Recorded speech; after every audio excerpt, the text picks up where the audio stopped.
Kek TV KPM. Terima kasih, Cik Ria. Okey, so pelajar, kita teruskan dengan Section A. Okey. Seperti yang cikgu beritahu tadi, Section A ini ada 15 soalan beraneka pilihan yang wajib dijawab oleh semua calon. Tidak boleh pilih soalan. Okey. Dan cikgu cadangkan calon peruntukan masa 1 minit untuk menjawab satu buah soalan. Okey, jangan lebih daripada 1 minit. So, cara yang terbaik untuk calon dapat menjawab satu soalan dalam 1 minit ialah dengan banyak melakukan ulang kaji. Okey, selalu buat soalan yang tahun lepas, tahun sebelum-sebelumnya, dan set timer. Set timer di mana satu soalan calon mesti berupaya selesaikan dalam tempoh 1 minit. Tidak boleh lebih. Okey. Dan seperti di sekolah, cikgu selalu beritahu pelajar-pelajar cikgu perkara yang sama, iaitu selalu cuba selesaikan satu soalan dalam masa 1 minit. Jika lebih 1 minit, paling lebih pun tidak lebih 2 minit. Tidak boleh lebih. Okey. Okey, untuk soalan yang pertama, cikgu nak bincang dengan pelajar yang berada di rumah. Okey, cikgu ambil soalan daripada STPM tahun 2019.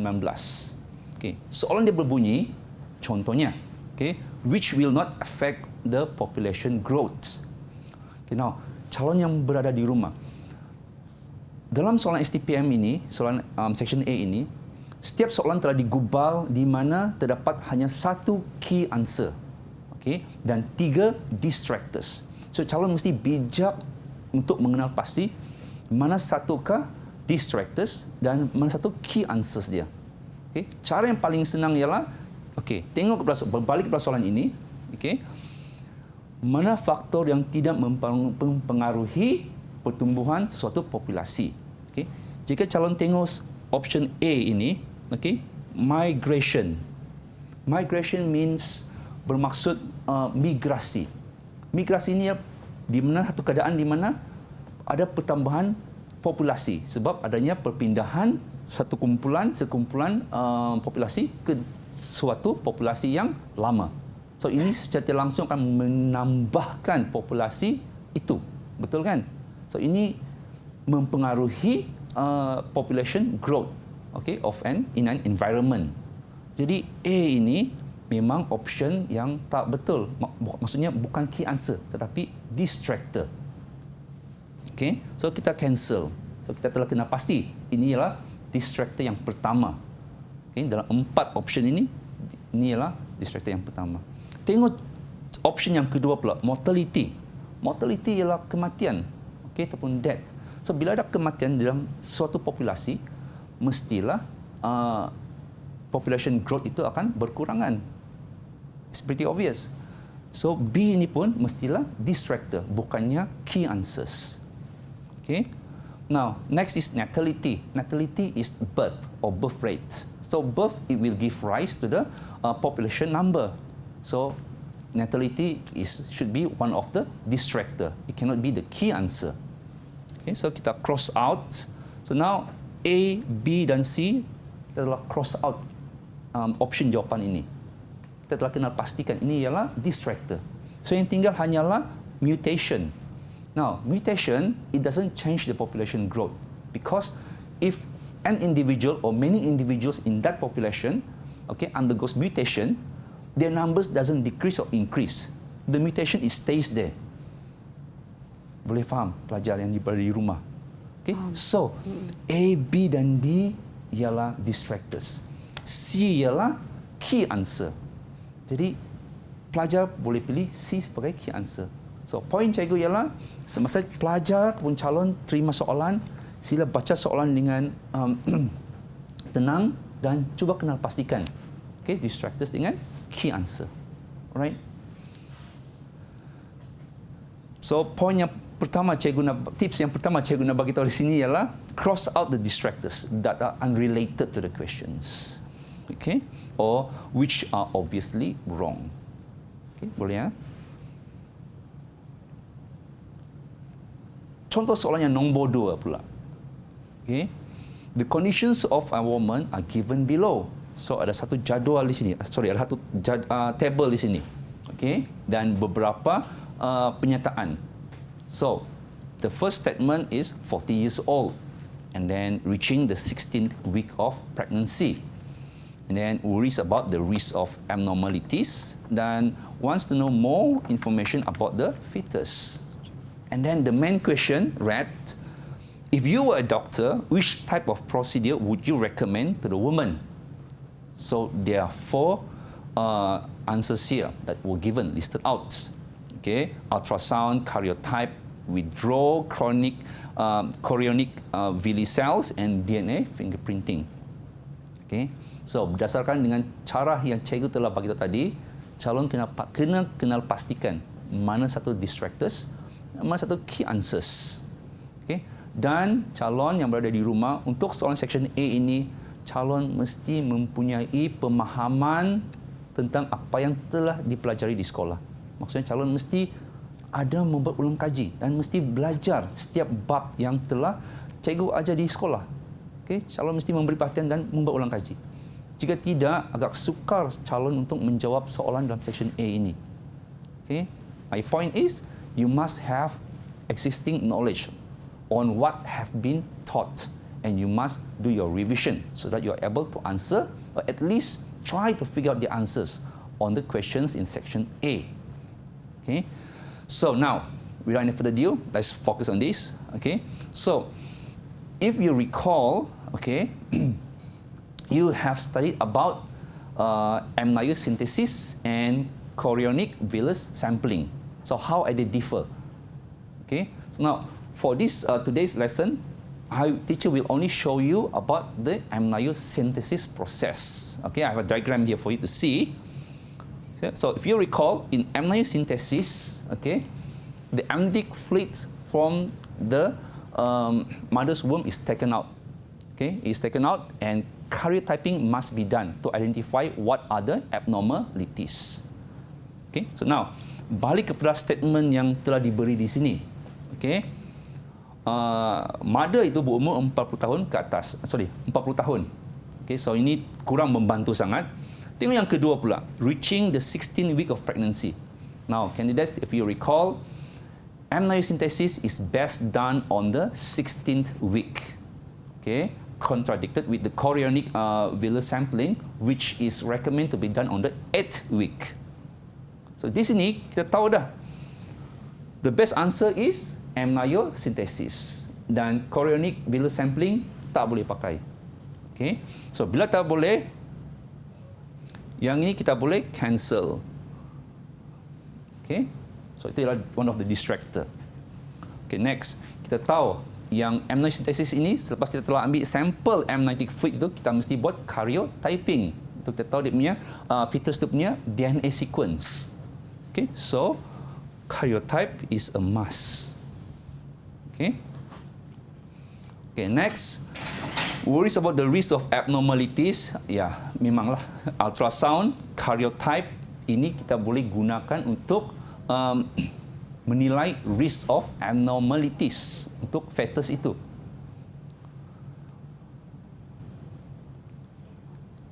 So, DNA fingerprinting ialah distractor. Kenapa distractor? Sebab if you recall, usually DNA fingerprinting is done when there is a crime, when we want to make comparison between a suspect with the crime scene.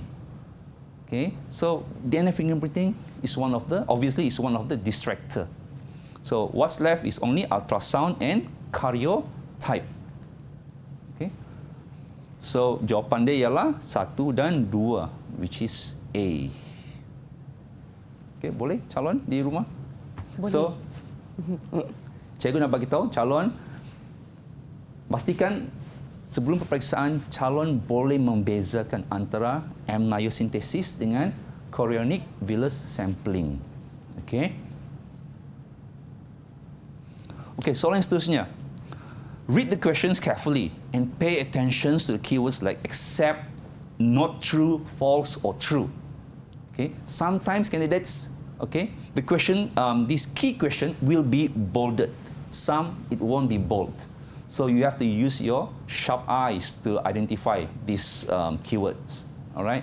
So for this question, STPM 2019. All right. So the question read, which are true about continuous variation? So again, candidates, this question tests your understanding between continuous variation and discontinuous variation. Okay, now, if you recall, these two graphs here tell you how these two variations are differ. Okay, now, bila bercakap pasal variation, okay, cikgu selalu bagi tahu pelajar cikgu, okay, tengok perkataan continuous variation. Continuous means continue, bersambung. Maksudnya dia sentiasa berubah. Variation yang sentiasa berubah. Discontinuous variation, discontinuous, tidak bersambung. Maksudnya dia ialah variation yang tidak akan berubah. Dan talking about continuous variation, okay, the easiest example that I tell my students is mass, body mass or height. Like your height, it keeps on changing as you growing up. Your mass, your body mass, obviously, it keeps on changing, right? Year by year. Okay? If you overeat, obviously your body mass will further increase. If you don't eat much, your body weight might decrease. Okay, so now, tengok yang option jawapan pertama. Shows a discrete distribution. Okay, discrete distribution. Ini untuk continuous variation, bentuk graf ialah bell shape. This is not a discrete distribution. This is a discrete distribution, which is shown by discontinuous variation. So meaning to say, option 1 bukannya jawapan. It is one of the distractor. Okay. Next, the characteristics that can be measured. Yes, your body mass. Can you measure your body mass? Can you measure your height? Yes, you are able to. So, nombor 2 ini mesti one of the key answer. Okay, so this one is not one of the key answer, yet it is the distractor. Nombor 3, not affected by environmental factors. Now, candidates, students, okay, your body mass, for example, is it being affected by the environment? Yes, it is. You eat more, you gain more body mass. You eat less, you might lose some of your body mass. Okay? So, 1 kita buang, 3 pun kita buang because these are the distractor. Now, what about the 4th one? 2 or more genes control the same characteristics. Yes. Okay, if you recall your knowledge, what you have learned in school, yes. Continuous variation is controlled by polygenes. Okay, so key answers ialah 2 dan 4, which is D. Okay, pelajar? Okay, soalan yang terakhir untuk segmen A ini, section A. Okay, which statement is not true about lactose in leg operon? Then this came out in the STPM 2020 recent paper. Okay, so untuk yang leg operon ini, candidates, again, you need to have a concrete knowledge on the leg operon. So if you recall, this is the leg operon that you have studied in school. And by the way, this diagram is taken from the Campbell Biology textbook. Okay, so you can refer this diagram from that Campbell Biology textbook. All right. So this is a leg operon. If you recall, okay, it has the leg eye, and then it has the cap binding site, which is part of the promoter, and then we have the operator and the transcriptional genes. Okay, so ini leg operon, and then don't forget about the repressor or leg repressor. And now, mari kita tengok dia punya option jawapan di sini. The breakdown of lactose occurs. Betul kan? Dalam leg operon ini, lactose akan breakdown. So, option A bukannya jawapan. Sebab the main question is not true. Yet, A is a true fact. Alright? Because leg operon, it digests lactose. Okay, next, B. Repressor binds to the operator in the absence of lactose. Now, candidates, if you recall, when there is lactose, okay, lactose has allolactose, and this allolactose will bind with the repressor. That further prevent the repressor to bind to the operator.